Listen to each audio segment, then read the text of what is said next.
Let me begin by asking you to tell our viewers why this order is such a big deal.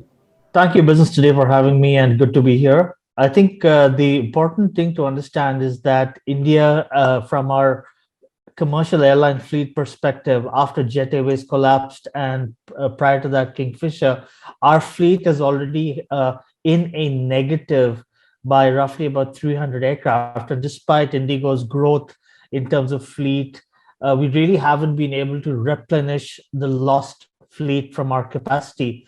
Air India's deal for Airbus with Airbus and Boeing not only replenishes our fleet but also brings in a whole new level of product freshness with our airline service offering. And from a strategic perspective, this becomes a very tactical step where Air India would be going head to head and competing with most Gulf carriers, including Emirates, Etihad, and Qatar Airways, because now Air India has that unique Swiss knife capability of flying ultra long range with a very good product offering.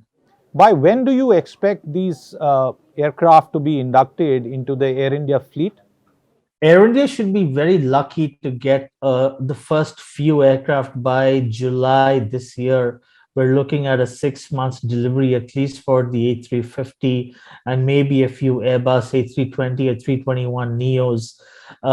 In terms of optimal capacity deployment, the current fleet of Air India is roughly about 140 odd aircraft. So the current fleet plus the new inducted fleet, which should come in or rather start trickling in by June, July, August, we're expecting this to continue till about at least 18 months from now. So by 2024, June, July, August, we should see Air India with a good 350 aircraft in terms of commercial deployment, which includes its existing fleet.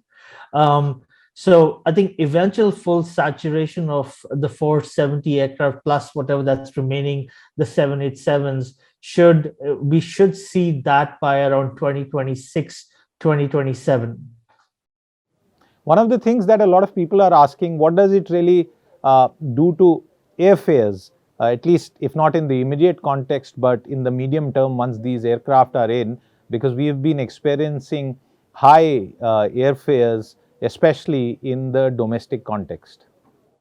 So with Air India, the key focus is going to be looking at an international network and focusing more in terms of its global position, getting back to where it was as an iconic airline and being amongst the top 5 airlines in the world.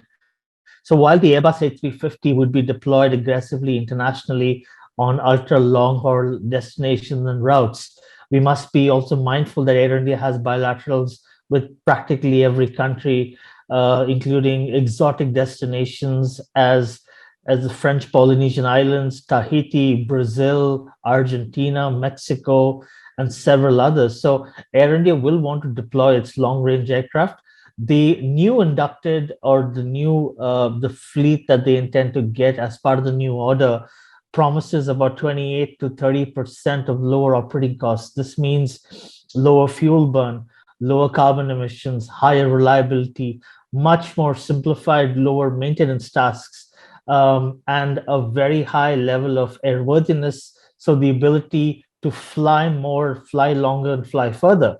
So all of these, when added up, should bring down airfares, and the Airbus A320 and the 321 LR fleet, which Air India expects to deploy locally within our region. When I say our region, I mean the region that extends from possibly Mauritius, Maldives, Malaysia, Indonesia, Vietnam, Cambodia, and Singapore. That entire footprint with the new aircraft that's being inducted should bring down fares to a reasonable balance. If you like the video, do like, comment, share and subscribe.